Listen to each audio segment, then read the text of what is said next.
Hai, sini. Siapa nih yang udah pernah bikin kukus viral? Yuk ikutin cara bikinnya. Dijamin enak deh. Ini manfaatnya untuk ketahanan tubuh, biar batuk dan pilek minggat. Assalamualaikum Bu guys, gimana kabar hari ini? Cus kita bikin. Kita persiapkan dua bahan.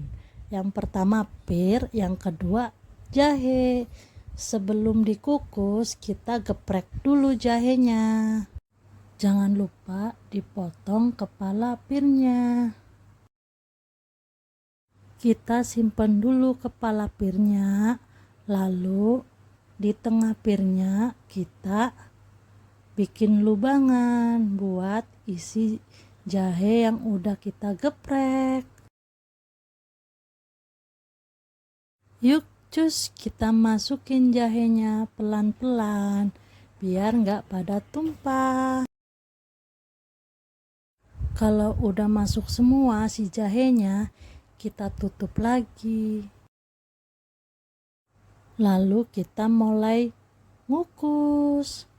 Kita tunggu sampai kira-kira 40 menit ya Bu guys.